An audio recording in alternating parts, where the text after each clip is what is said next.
Hello friends, good morning. कैसे हैं आप? आई होप सब अच्छे होंगे। Welcome back on my YouTube channel Pooja Dagar ji के question for all exam science G K हम करते हैं 3 बजे। तो ये हमारी 3 बजे वाली क्लास है, साइंस जी के करेंगे। इसमें टॉपिक नंबर हमारा 17 रहेगा इसका। इससे पहले वाले पार्ट में हम 16 का कंप्लीट कर चुके हैं, 16 चैप्टर को, और 17 का कुछ 15 क्वेश्चन हमने उसमें किए थे। तो अभी करते हैं नेक्स्ट 25 क्वेश्चन इस लेसन से। और अभी ये लेसन कंप्लीट नहीं हुआ है, इसका 1-2 पार्ट और बन जाएगा। वेरियस टाइप ऑफ फ्यूल्स यानी विभिन्न प्रकार के ईंधन। यहाँ पर हम कर रहे हैं विभिन्न प्रकार के ईंधन वाला चैप्टर कर रहे हैं। और सारे एमसीक्यू क्वेश्चंस रहते हैं हमारी क्लास में। केवल और केवल हम अपनी क्लास में साइंस की प्रैक्टिस करते हैं क्वेश्चंस की, ताकि यहीं से आपके जो है एक ही तरह के क्वेश्चन कई तरह से घुमा घुमा के दे दिए जाते हैं, जिससे आपको बहुत ही ज़्यादा हेल्प होगी और प्रैक्टिस हो जाएगी सारे क्वेश्चंस की। मुझे नहीं लगता कि आपका कोई भी क्वेश्चन गलत हो जाएगा साइंस को। अगर आप डेली आधा घंटा दे देते हो 3 से 3:30, तो कोई क्वेश्चन गलत नहीं होगा आपका साइंस से रिलेटेड। तो स्टार्ट करते हैं अपनी वीडियो को। प्लीज़ वीडियो में अंत तक जुड़े रहें। निम्नलिखित में से किसने गोबर गैस प्रणाली का आविष्कार किया? तो किसने गोबर गैस प्रणाली का आविष्कार किया, यहाँ हमें बताना है।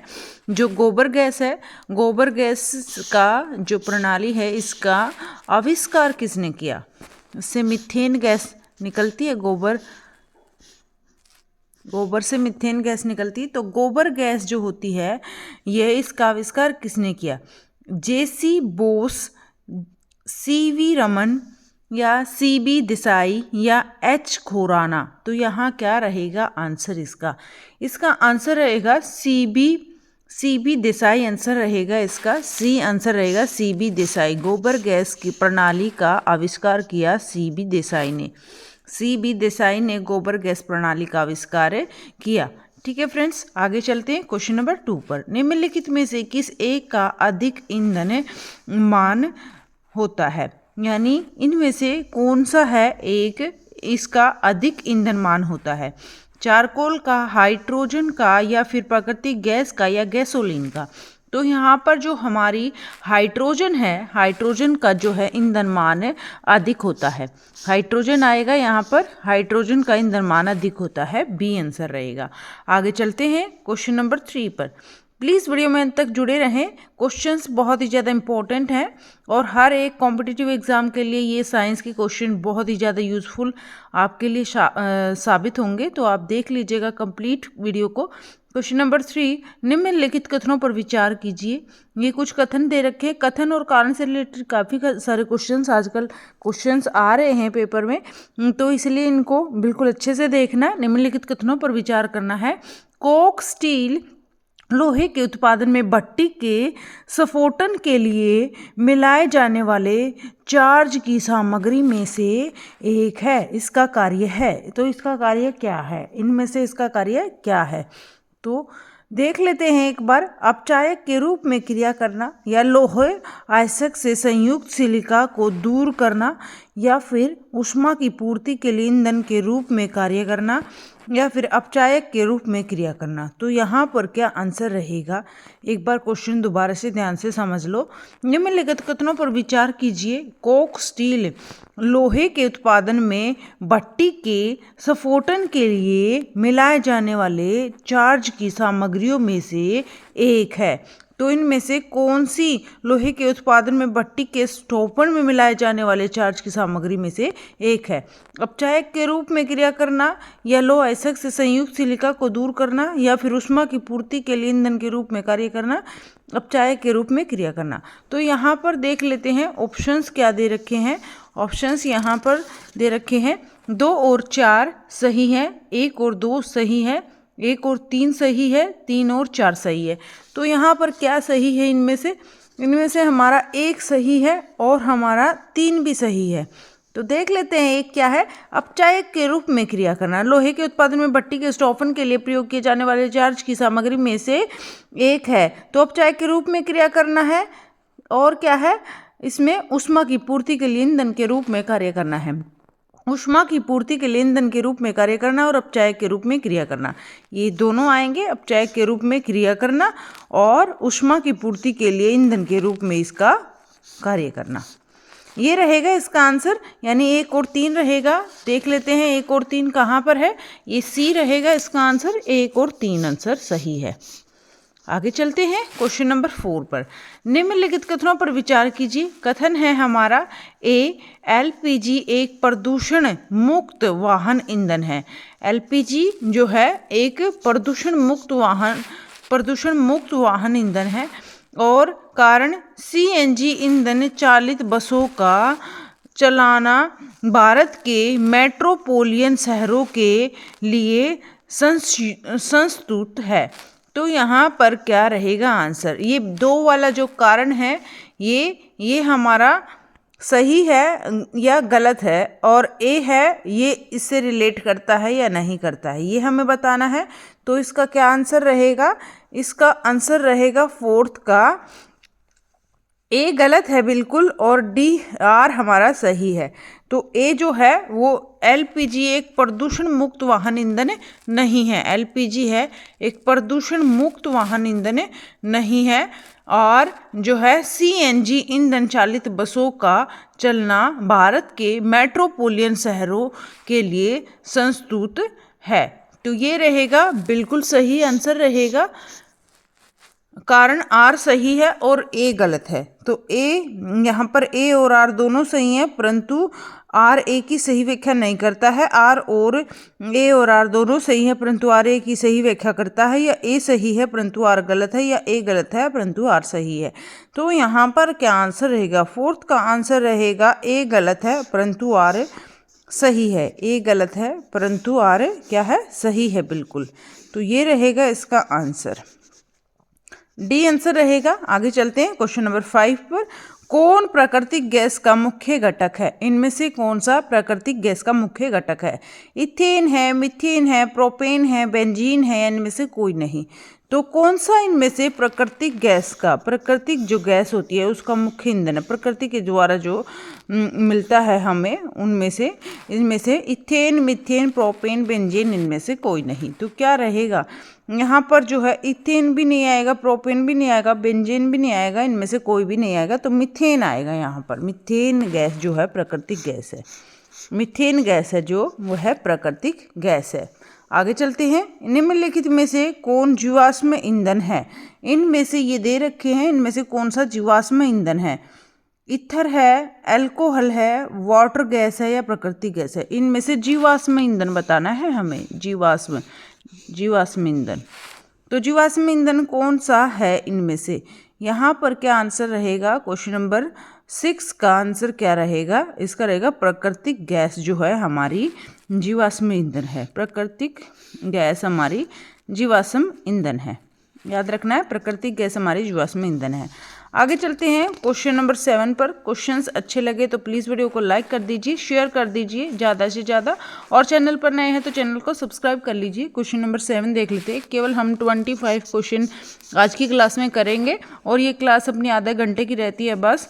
भारी वाहनों में डीजल का उपयोग इसलिए किया जाता है, भारी जो वाहन होते हैं उसमें डीजल का उपयोग इसलिए किया जाता है क्योंकि कम खर्च और ईंधन की बचत होती है, या अधिक माइलेज और ईंधन की सुरक्षा, या फिर उच्च क्षमता और आर्थिक बचत, या फिर पेट्रोल की अपेक्षा सस्ता होने के कारण। तो क्या रहेगा 7th का आंसर। इसमें से आंसर रहेगा उच्च क्षमता होती है और आर्थिक बचत भी होती है। जो हम डीजल का प्रयोग करते हैं बाहरी वाहनों में किस चीज़ का प्रयोग करते हैं। भारी वाहनों में डीजल का प्रयोग करते हैं। क्यों करते हैं, क्योंकि यहाँ अधिक क्षमता होती है इसकी डीजल की, और आर्थिक बचत भी होती है। आर्थिक बचत भी होती है और अधिक क्षमता होती है, इसीलिए हम डीजल का प्रयोग भारी वाहनों में करते हैं। क्वेश्चन नंबर 8 देख लेते हैं। क्वेश्चन नंबर 8 क्या है। पेट्रोल गैसोलीन मिश्रण है। तो पेट्रोल गैसोलीन मिश्रण किस चीज़ का है। यह है बेंजीन, टालुइन और जाइलिन, और या फिर बी हेक्सेन, हेप्टन और ऑक्टेन, या फिर यहाँ पर सी इथेन, प्रोपेन और ब्यूटेन, या फिर डी इथेन, एथिलीन और एसिटिलीन। तो क्या रहेगा आंसर? पेट्रोल जो है किस चीज़ का मिश्रण है? तो पेट्रोल है यहाँ पर हेक्सेन, हेप्टन और ऑक्टेन का मिश्रण है। क्या है पेट्रोल? पेट्रोल का आंसर रहेगा यहाँ पर हेक्सेन, हेप्टन और ऑक्टेन।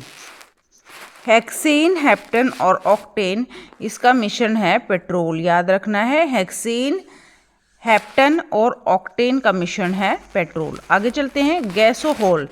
गैसोहोल एक मिश्रण है। एक तरह से तो ये क्वेश्चन हो जाता है गैसोहोल है, एक ये क्वेश्चन हो जाता है गैसोहोल एक मिश्रण है। तो दोनों तरह से क्वेश्चन आ सकता है, दोनों का एक ही आंसर रहेगा। गैसोलीन है प्राकृतिक गैस प्लस एथिल एल्कोहल, या फिर ethyl alcohol plus petrol, alcohol में विलायित कोई गैस, या फिर एथिल एल्कोहल प्लस मिट्टी का तेल। तो क्या रहेगा क्वेश्चन नंबर 9 का आंसर? जो है गैसोहोल है, ये गैसोहोल एक मिश्रण है। गैसोहोल किस चीज़ का मिश्रण है? गैसोहोल है मिश्रण एथिल एल्कोहल प्लस पेट्रोल। ये रहेगा B answer, ethyl alcohol plus petrol का मिश्रण है। बी आंसर रहेगा, एथिल एल्कोहल प्लस पेट्रोल का मिश्रण है गैसोहोल। याद रखना है, एथिल एल्कोहल प्लस पेट्रोल का मिश्रण है गैसोहोल। आगे चलते हैं क्वेश्चन नंबर 10 पर। क्वेश्चन नंबर 10 क्या है? डीजल इंजन में प्रयुक्त ईंधन है। तो डीजल इंजन में प्रयुक्त ईंधन है केवल डीजल, डीजल की वाष्प और वायु, डीजल और पेट्रोल का मिश्रण, या डीजल, वायु और पेट्रोल का मिश्रण। तो क्वेश्चन नंबर 10 का क्या आंसर रहेगा फ्रेंड्स?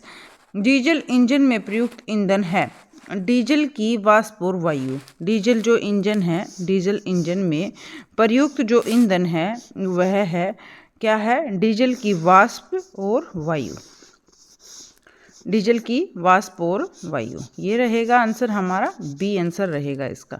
डीजल की वाष्प और वायु, डीजल इंजन में प्रयुक्त ईंधन है डीजल की वाष्प और वायु। ये अपने 10 क्वेश्चन हो चुके हैं फ्रेंड्स। प्लीज़ वीडियो को लाइक कर दीजिए। क्वेश्चन नंबर 11 देख लेते हैं। प्लीज़ वीडियो में अंत तक जुड़े रहें। हम ज़्यादा क्वेश्चन नहीं करते हैं अपनी क्लास में, ताकि आप बोर ना हो। केवल आधे घंटे की क्लास हम रखते हैं, और केवल हम इसमें 20-25 क्वेश्चन ही रखते हैं। साइंस वाली क्लास में केवल और केवल साइंस के क्वेश्चंस की प्रैक्टिस करते हैं। तो आप अभी तक चैनल से जुड़े नहीं हैं तो जुड़ जाइए, चैनल को सब्सक्राइब कर लीजिए, और प्लीज़ वीडियो को अंत तक देखें। क्वेश्चन नंबर 11 क्या है देख लेते हैं। क्वेश्चन नंबर 11, बायोगैस के मुख्य घटक क्या हैं? तो जो बायोगैस होती है उसके मुख्य घटक क्या हैं? क्या है बायोगैस के मुख्य घटक? मीथेन और कार्बोहाइड्रेट, मीथेन और कार्बन डाइऑक्साइड, या फिर मीथेन और सल्फर डाइऑक्साइड, या फिर मीथेन और हाइड्रोजन, या मीथेन और नाइट्रिक ऑक्साइड। तो क्या रहेगा आंसर? बायोगैस के मुख्य घटक कौन कौन से हैं? तो बायोगैस के मुख्य घटक हैं यहाँ पर मीथेन और कार्बन डाइऑक्साइड। बायोगैस के मुख्य घटक हैं मीथेन और कार्बन डाइऑक्साइड। बायोगैस के मुख्य घटक हैं मीथेन तथा कार्बन डाइऑक्साइड। याद रखना है, मीथेन तथा कार्बन डाइऑक्साइड। ठीक है फ्रेंड्स, आगे चलते हैं क्वेश्चन नंबर 12 पर। बायोगैस संयंत्र से निष्कासित निम्नलिखित में से कौन सी गैस ईंधन गैस के रूप में उपयोग में आती है? तो बायोगैस संयंत्र से निष्कासित, किसे? बायोगैस से संयंत्र से निष्कासित कौन सी गैस होती है? निष्कासित बायोगैस संयंत्र से कौन सी निष्कासित गैस होती है? कौन सी गैस ईंधन गैस के रूप में प्रयोग में लाई जाती है? ईंधन के रूप में इसको प्रयोग में लाया जाता है। तो यह है प्रोपेन, या फिर बी ब्यूटेन, या फिर सी मीथेन, या फिर डी एथेन। तो यहाँ पर क्या रहेगा आंसर इसका? इसका आंसर रहेगा बायोगैस से मीथेन जो गैस होती है इसका प्रयोग हम ईंधन के रूप में करते हैं। मीथेन गैस का प्रयोग हम ईंधन के रूप में करते हैं। ठीक है फ्रेंड्स, आगे चलते हैं क्वेश्चन नंबर 13। निम्नलिखित में से कौन सा पेट्रोलियम परिष्करण का उत्पोत्पाद है? तो निम्नलिखित में से कौन सा पेट्रोल परिष्करण का उत्पोत्पाद है? तो यहाँ पर चारकोल, पेट्रोल, कोयला, या फिर एस्फाल्ट। तो यहाँ पर क्या रहेगा? कौन सा पेट्रोल परिष्करण का उत्पाद है। तो यहाँ पर आंसर रहेगा 13 का आंसर रहेगा डी, एसफॉल्ट। एसफॉल्ट रहेगा इसका आंसर। आगे चलते हैं क्वेश्चन नंबर 14। ऊर्जा के किस रूप में प्रदूषण की समस्या नहीं होती? तो ऊर्जा के कौन से रूप में प्रदूषण की समस्या नहीं होती? परमाणु ऊर्जा में इसमें होता है प्रदूषण, कोयला में भी होता है, पेट्रोल में भी होता है, लेकिन जो सौर ऊर्जा होती है इसमें कोई प्रदूषण नहीं होता है। तो इसका आंसर रहेगा सौर, डी आंसर रहेगा। ऊर्जा के किस रूप में प्रदूषण की समस्या नहीं होती है? तो सौर में प्रदूषण की कोई भी समस्या होती नहीं है। आगे चलते हैं क्वेश्चन नंबर 15 पर। प्लीज़ वीडियो को लाइक करना ना भूलें और ज़्यादा से ज़्यादा शेयर करें प्लीज़, और चैनल पर नए हैं तो चैनल को सब्सक्राइब कर लीजिए। निम्नलिखित में से मुख्यतः किसके लिए सीटेन संख्या गुणवत्ता प्राचल के रूप में प्रयुक्त होती है? तो निम्नलिखित में मुख्यतः किसके लिए सीटेन संख्या गुणवत्ता प्राचल के रूप में प्रयुक्त होती है? मिट्टी का तेल, पेट्रोल, डीजल, तारपीन तेल। तो यहाँ पर क्या आंसर रहेगा? इसका आंसर रहेगा डीजल, सी आंसर रहेगा डीजल। तो डीजल है यह मुख्यतः सीटेन संख्या गुणवत्ता प्राचल के रूप में प्रयुक्त होती है। आगे चलते हैं क्वेश्चन नंबर 16। कोयला और कच्चा तेल तथा प्राकृतिक गैस कहलाते हैं। तो ये क्या कहलाते हैं? परंपरागत फ्यूल ईंधन कहलाते हैं, या फिर कच्चे फ्यूल ईंधन कहलाते हैं, या प्राकृतिक फ्यूल ईंधन कहलाते हैं, या फिर जीवाश्मिक फ्यूल ईंधन कहलाते हैं। तो यहाँ पर क्या आंसर रहेगा? इसका आंसर रहेगा डी। जो ये कोयला है, कच्चा तेल है और प्राकृतिक गैस है, ये तीनों के तीनों कहलाते हैं। तो ये क्या कहलाते हैं? ये बहुत ही सालों में हमारी पृथ्वी के अंदर जीव वगैरह मरने के बाद वो दब जाते हैं, उसके गलने सड़ने के बाद बहुत ही सालों के बाद कोयला, कच्चा तेल और प्राकृतिक गैस बनते हैं, और ये होते हैं जीवाश्मिक फ्यूल ईंधन होते हैं। क्या होते हैं? जीवाश्मिक फ्यूल ईंधन होते हैं। तो इसको जीवाश्मिक फ्यूल ईंधन इसी वजह से कहते हैं। आगे चलते हैं क्वेश्चन नंबर 17। गोबर गैस का मुख्य तत्व है। तो जो गोबर गैस है उसका मुख्य तत्व है इथेन, मीथेन, प्रोपेन या क्लोरीन। तो गोबर गैस का मुख्य तत्व क्या है? यहाँ पर मैंने बताया था मीथेन गैस है, ये गोबर गैस का मुख्य तत्व है मीथेन। आगे चलते हैं क्वेश्चन नंबर 18। एक बायोगैस संयंत्र में निम्नलिखित में से कौन सी प्रक्रिया होती है? तो एक जो गैस होती है, बायोगैस संयंत्र में निम्नलिखित में से कौन सी प्रक्रिया होती है? अपचयन प्रक्रिया होती है, किण्वन प्रक्रिया होती है, या फिर हाइड्रोजनीकरण प्रक्रिया होती है, या बहुलकीकरण प्रक्रिया होती है? तो यहाँ पर क्या रहेगा? बायोगैस संयंत्र में निम्नलिखित में से कौन सी प्रक्रिया होती है? तो क्वेश्चन नंबर 18 का आंसर रहेगा जो है किण्वन प्रक्रिया होती है। जो बायोगैस होती है ना फ्रेंड्स, उसमें कौन सी प्रक्रिया होती है? उसमें किण्वन प्रक्रिया होती है। बायोगैस संयंत्र में निम्नलिखित में से कौन सी प्रक्रिया होती है? बायोगैस संयंत्र में किण्वन प्रक्रिया होती है। याद रखना है आपको, किण्वन प्रक्रिया होती है। ये हो गए अपने 18 क्वेश्चन। केवल और केवल 25 क्वेश्चन आज की क्लास में हमने रखे हैं फ्रेंड्स, और ये हमारा टॉपिक नंबर 17 चल रहा है। इससे पहले हमारे 16 टॉपिक हो चुके हैं। यहाँ पर हम कर रहे हैं 17 टॉपिक, और 17 जो है टॉपिक का नाम है, चैप्टर का नाम वेरियस टाइप ऑफ फ्यूल्स, विभिन्न प्रकार के ईंधनों का हम आज अध्ययन कर रहे हैं। तो इससे पहले वाले अगर आपने नहीं देखे हैं पार्ट्स तो आप देख लीजिए, डिस्क्रिप्शन बॉक्स में प्लेलिस्ट का लिंक मिल जाएगा।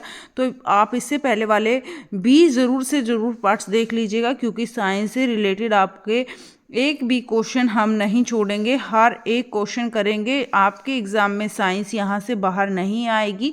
तो सारे के सारे पार्ट्स आप देख लीजिए, और टॉपिक वाइज हम साइंस को कवर कर रहे हैं। अभी तक चैनल से नहीं जुड़े हैं तो जुड़ जाइए फ्रेंड्स, यहाँ से आपको बहुत सारा मैटर पढ़ने को मिलेगा और बिल्कुल यूज़फुल होगा सारा का सारा। तो इसीलिए चैनल को ज्वाइन कर लीजिए, और केवल 3 से 3.5 केवल आधा घंटा आप साइंस के लिए निकालेंगे तो आपका कोई क्वेश्चन साइंस का गलत नहीं होगा। कंप्लीट करेंगे साइंस को, चाहे हमें एक लेसन से 4 पार्ट बनाने पड़े, 4 वीडियोस बनानी पड़े, एक लेसन से जितने क्वेश्चंस बनेंगे सारे के सारे करेंगे अपनी क्लास में। तो इसलिए पार्ट वाइज कर देती हूँ मैं। 17 का ये सेकंड पार्ट है, ये फर्स्ट पार्ट है। इस तरह से हम पूरे पार्ट वाइज करके और इसको कंप्लीट करते हैं पूरे लेसन को। ठीक है फ्रेंड्स, तो 19 क्वेश्चन देख लेते हैं। प्लीज़ वीडियो को लाइक कर दीजिए और प्लीज़ वीडियो में अंत तक जुड़े रहें। क्वेश्चन नंबर 19, निम्नलिखित में से कौन ईंधन तत्व नहीं है? तो इनमें से कौन सा ईंधन तत्व नहीं है? थोरियम है, यूरेनियम है, रेडियम है, हीलियम है। तो ईंधन तत्व इनमें से कौन सा नहीं है? क्वेश्चन नंबर 19 का आंसर रहेगा जो हीलियम है ना, डी आंसर रहेगा इसका। हीलियम है, यह एक ईंधन तत्व नहीं है। हीलियम एक ईंधन तत्व नहीं है। थोरियम, यूरेनियम और रेडियम ये सारे ईंधन तत्व हैं, लेकिन हीलियम जो है ईंधन तत्व नहीं है। आगे चलते हैं क्वेश्चन नंबर 20। ये हमारा 19 क्वेश्चन हो गया। 20 क्वेश्चन देख लेते हैं। एक कृत्रिम उपग्रह में विद्युत ऊर्जा का द्योत क्या है? एक जो कृत्रिम उपग्रह होता है, कृत्रिम, प्राकृतिक नहीं, कृत्रिम उपग्रह होता है जो हमारे द्वारा सेट किए जाते हैं। तो कृत्रिम उपग्रह में विद्युत ऊर्जा जो होती है, विद्युत ऊर्जा का द्योत क्या है? तो क्या है विद्युत ऊर्जा का? डायनमो, या फिर बी लघु नाभिकीय रिएक्टर, या फिर सी थर्मोपाइल, या फिर डी सौर सेल। तो यहाँ पर क्या रहेगा आंसर? एक कृत्रिम उपग्रह में विद्युत ऊर्जा का द्योत क्या है? तो एक कृत्रिम उपग्रह में विद्युत ऊर्जा का द्योत है 20 का क्वेश्चन का आंसर रहेगा सौर सेल। क्या है? सौर सेल। सूर्य की जो है हेल्प से यहाँ पर विद्युत ऊर्जा का द्योत है, तो सौर सेल आएगा यहाँ पर आंसर। आगे चलते हैं क्वेश्चन नंबर 21 पर। केवल 5 क्वेश्चन अपने बचे हैं, कंप्लीट कर लेंगे जल्दी से। तो प्लीज़ वीडियो में अंत तक जुड़े रहें, वीडियो को लाइक करें, ज़्यादा से ज़्यादा शेयर करें, कमेंट करें कैसे क्वेश्चंस आपको लगे, कैसे नहीं लगे, तो आप बताइएगा कमेंट में। और 21 क्वेश्चन देख लेते हैं फ्रेंड्स। कौन जीवाश्म ईंधन नहीं है? तो कौन सा जीवाश्म ईंधन नहीं है? लकड़ी है, कोयला है, डीजल है, पेट्रोल है। जीवाश्म ईंधन नहीं है। जीवाश्म ईंधन नहीं पूछा है फ्रेंड्स। यहाँ नहीं का बिल्कुल आपको क्वेश्चंस में ध्यान रखना है, जो नहीं पूछा गया है। तो जो कोयला है ये जीवाश्म ईंधन है, क्योंकि मैंने बताया जैसे कि आपको कि बहुत सारे सालों पहले जो जानवर, जीव जंतु मर कर दब गए थे, उसके गलने सड़ने से, और जो प्राकृतिक पदार्थ उनके गलने सड़ने से जो ये कोयले का निर्माण होता है, ये जीवाश्म ईंधन कहलाता है। और डीजल भी इसी वजह से होता है, तो इसको भी जीवाश्म ईंधन कहते हैं। और पेट्रोल भी बहुत सारे सालों तक पृथ्वी में दबाव की वजह से ये बनते हैं, तो ये भी जीवाश्म ईंधन होते हैं। लेकिन जो लकड़ी है ये जीवाश्म ईंधन में नहीं आएगी, तो जीवाश्म ईंधन नहीं है। तो ए आंसर रहेगा यहाँ पर। इस तरह से आपको थोड़ा सा याद रखना पड़ेगा। जीवाश्म ईंधन क्या होते हैं? जीवाश्म, जीव जिसमें होते हैं जीवाश्म, जीवों के मरने के बाद जो दबकर गल सड़कर जो बनते हैं हमारे तत्व, वो होते हैं। लेकिन जो लकड़ी है वो जीवाश्म ईंधन में नहीं आती है। क्वेश्चन नंबर 22 देख लेते हैं फ्रेंड्स। 22 क्वेश्चन क्या है हमारा? निम्नलिखित में से कौन सा एक जीवाश्म ईंधन नहीं है? यहाँ पर भी यही पूछा गया है, कौन सा एक जीवाश्म ईंधन नहीं है। नहीं बताना है हमें, तो नहीं है पेट्रोल, या फिर कोयला, या फिर प्राकृतिक गैस, या फिर यूरेनियम। जो है पेट्रोल भी हमारा जीवाश्म ईंधन में आता है, क्वेश्चन नंबर 22 का। और जो है कोयला भी हमारा जीवाश्म ईंधन में आता है, और प्राकृतिक गैस भी हमारी जीवाश्म ईंधन में आती है। लेकिन जो यूरेनियम है ये जीवाश्म ईंधन नहीं है। तो डी आंसर रहेगा। जो यूरेनियम है जीवाश्म ईंधन नहीं है, ये है जीवाश्म ईंधन नहीं है यूरेनियम। आगे चलते हैं क्वेश्चन नंबर 23 क्वेश्चन देख लेते हैं फ्रेंड्स। केवल अपने 3 ही क्वेश्चन बचे हैं, प्लीज़ वीडियो में अंत तक जुड़े रहें। और ये 3 बजे वाली क्लास में हम साइंस करते हैं, जैसे कि मैंने आपको बताया कि हम टॉपिक वाइज साइंस को कवर करते हैं 3 वाली क्लास में। और एक क्लास अपनी 8 बजे होती है। 8 बजे हम केवल और केवल जीके करते हैं। तो जीके में हम हर एक सब्जेक्ट को लेकर चलते हैं, जितने भी 8 में सब्जेक्ट है जहाँ से जीके के क्वेश्चन बनते हैं, हर एक सब्जेक्ट को वहाँ लेकर चलते हैं। Geography GK, history GK, political GK या इकोनॉमिक जीके, हर एक जो है सब्जेक्ट को लेकर चलते हैं। तो आप चैनल को ज्वाइन कर लीजिए, अभी तक आपने ज्वाइन नहीं किया है तो शाम को भी आप प्लीज़ 8 से 8:40 वाली क्लास में आइएगा। वहाँ पर भी आपको बहुत कुछ सीखने को मिलेगा। और कॉम्पिटिटिव एग्ज़ाम के लिए जो प्रिपरेशन है आपकी जीके, वहाँ पर भी पूछी जाती है, बहुत ही ज़्यादा स्टैटिक जीके पूछी जाती है। तो वहाँ पर आपको बहुत सारे क्वेश्चंस, आपको बहुत ज़्यादा हेल्प होगी क्वेश्चंस की। तो प्लीज़ जुड़ जाइए चैनल के साथ अगर नहीं जुड़े हैं तो। आगे देखते हैं 23 क्वेश्चन देख लेते हैं। 23 क्वेश्चन क्या है? 23 क्वेश्चन है ऑक्टेन संख्या गुणवत्ता की माप है। जो ऑक्टेन संख्या है वो गुणवत्ता की माप है। किस गुणवत्ता की माप है ऑक्टेन संख्या? पेट्रोल की, खाद्य तेल की, या फिर केरोसिन तेल की, या सुगंधित तेल की? तो ऑक्टेन संख्या गुणवत्ता की माप है। तो यहाँ पर आएगा 23 का आंसर पेट्रोल की। तो ये रहेगा ए आंसर पेट्रोल की। ऑक्टेन संख्या है यह गुणवत्ता की माप है पेट्रोल की। ऑक्टेन संख्या गुणवत्ता की माप है पेट्रोल की। आगे चलते हैं 24 क्वेश्चन। निम्नलिखित जीवाश्म ईंधनों में से कौन स्वच्छता ईंधन है? तो इनमें से जीवाश्म ईंधनों में से कौन सा स्वच्छता ईंधन है? स्वच्छता ईंधन, जो जीवाश्म ईंधन दिए गए हैं इनमें से कौन सा स्वच्छता ईंधन है? तो यहाँ पेट्रोल है, कोयला है, प्राकृतिक गैस है, या डीजल है? तो क्वेश्चन का 24 का आंसर क्या रहेगा? जीवाश्म ईंधनों में कौन सा स्वच्छता ईंधन है? स्वच्छता यानी जो पॉल्यूशन नहीं करता है। तो पेट्रोल भी करता है, कोयला को जलाते हैं कोयला भी करता है, लेकिन जो प्राकृतिक गैस है वो नहीं करती है। तो यहाँ पर स्वच्छता ईंधन है प्राकृतिक गैस। तो सी रहेगा आंसर। स्वच्छता ईंधन यहाँ पर क्या है? प्राकृतिक गैस है। ठीक है फ्रेंड्स, ये हो गए अपने 24 question. Last and final question एक ही बचा है, इसको भी देखकर जाना और वीडियो को लाइक करके जाना फ्रेंड्स, और शेयर करना ना भूले प्लीज़, ज़्यादा से ज़्यादा शेयर करें। क्वेश्चन नंबर 25 क्या है? सीएनजी है। सीएनजी क्या है? सीएनजी है एक साइनोजन नेचुरल गैस है, या फिर कंप्रेस्ड नेचुरल गैस है, या फिर कंडेंस्ड नाइट्रोजन गैस है, या फिर डी कंट्रोल्ड नेचुरल गैस है? तो क्या रहेगा? सीएनजी क्या है?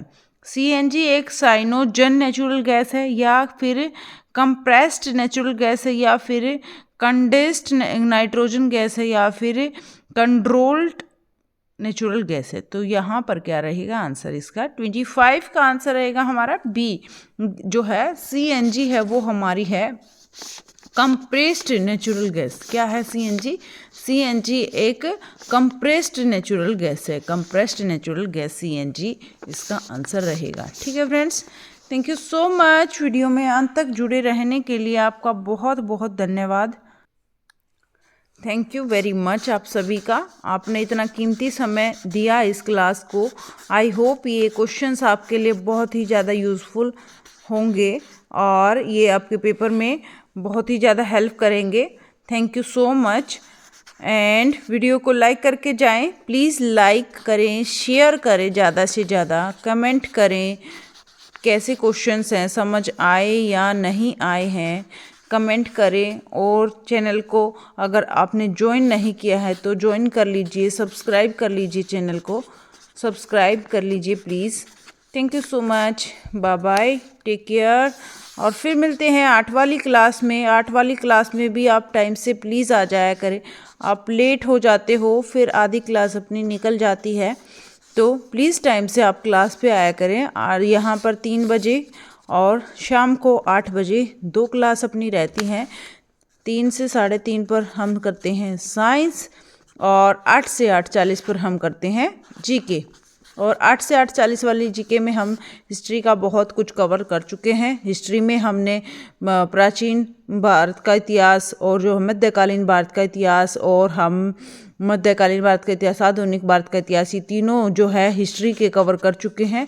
और भी बहुत सारी जो है, जैसे ज्योग्राफी है, ज्योग्राफी के भी बहुत सारे टॉपिक हमने कवर कर लिए हैं, और हिस्ट्री के भी कर लिए हैं, और पॉलिटी के भी हम बहुत सारे जो है टॉपिक कर चुके हैं, और वहाँ से भी इम्पोर्टेंट क्वेश्चन कर चुके हैं। और साइंस के तो हम टॉपिक वाइज तो करते ही हैं साइंस को, लेकिन साइंस की कुछ बहुत सारी इस प्लेलिस्ट में आप लास्ट में जाके देखिएगा, बहुत सारे इम्पोर्टेंट क्वेश्चन की अलग से प्लेलिस्ट भी बना रखी, अलग से जो है वीडियोस भी बना रखी हैं हमने, और जहाँ पर केवल इम्पोर्टेंट क्वेश्चन है, और जो है अलग से जैसे बायो जीके और केमिस्ट्री जीके, इस तरह से भी अलग से वीडियोस बनी हुई हैं। तो आप देख लीजिएगा जो आपको यूज़फुल हो। Thank you so much. Bye bye, take care. फिर मिलते हैं शाम को 8 बजे। प्लीज़ प्लीज़ प्लीज़ टाइम से आप क्लास पे आ जाया करें, लेट ना हुआ करें please. Thank you so much. Bye bye, take care.